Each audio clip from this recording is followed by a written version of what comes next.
there is a 100% probability that, which is a solar storm, that hits our Earth and fry everything that is electric. Hearing Dennis Quaid's vivid portrayal of a solar superstorm slamming into Earth is utterly terrifying. This isn't just a far-off threat, it's within the realm of possibility. Imagine a massive solar energy storm shutting down technology and causing mayhem. Could we survive such a catastrophic blackout? Our research strives to provide details about this celestial danger. Hi, I'm Sinue and welcome to the Drone Quote channel. Let's suspend disbelief for a moment. I mean, the Lions were one game away from the Super Bowl, so anything is possible. There are countless and unimaginable ways space's immensity can impact life on Earth. One way is through a massive solar storm. What is a solar storm? Approximately every 11 years, the sun's magnetic field flips during solar maximum. We know this because it's relatively predictable and solar physicists can watch it with special glasses. These flips cause sun disruptions, giving off electromagnetic energy in waves, sometimes seen in nighttime sky shows. The show in the sky is the aurora borealis, or the visual effect of charged particles from solar flares colliding with Earth's atmosphere. By comparison, a solar superstorm is the equivalent of the sun saying, "For that place especially." The scientific term also does not disappoint: coronal mass ejection. That sounds like something that stays in Vegas. Las Vegas? We know there's a potential for solar superstorms roughly every 11 years, but is there somewhere on Earth more prone to getting hit?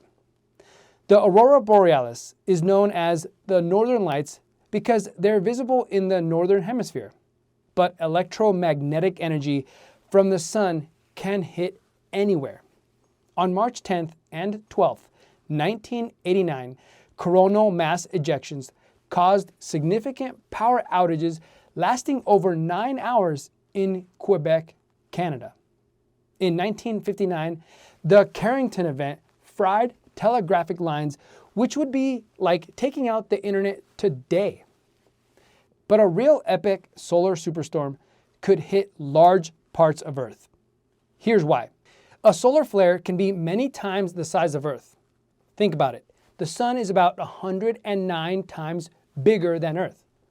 Plus, these storms can last more than one day, so there's a potential for multiple waves. Sounds like there's no place to hide unless you go underground. But what effect would it have on those not under a rock?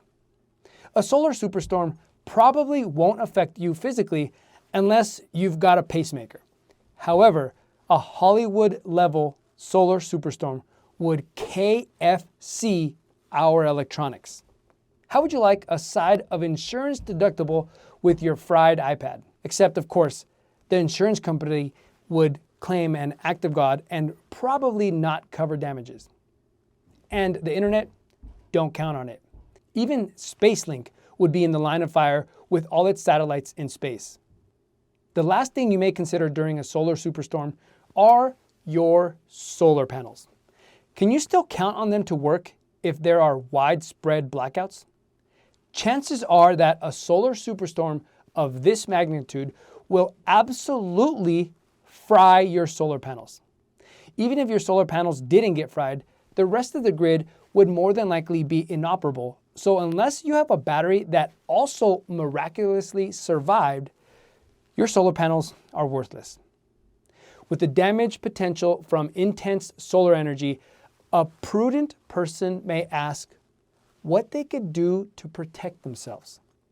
Fortunately, there are 3 ways of protecting yourself against a huge solar superstorm, and depending on your level of commitment, they vary in effectiveness. Well, just how does it work?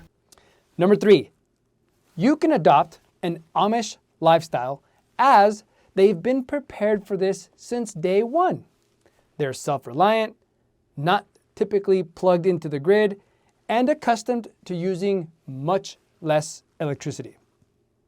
If that's too extreme for you and you want more creature comforts and the typical lifestyle of a modern American, you can build a Faraday cage around your house or build your home in a Faraday cage.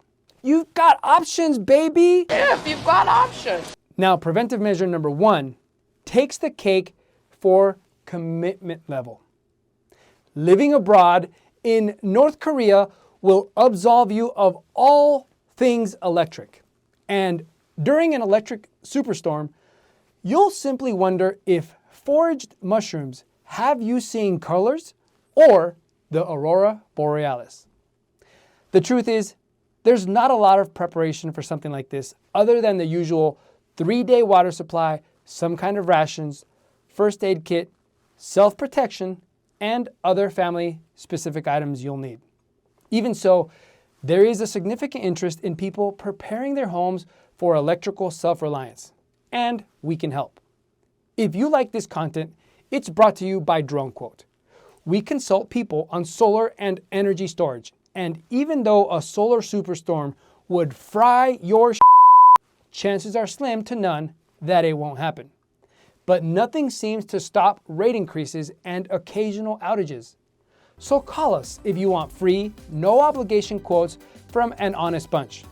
And if you feel we earned it, would you hit the subscribe button?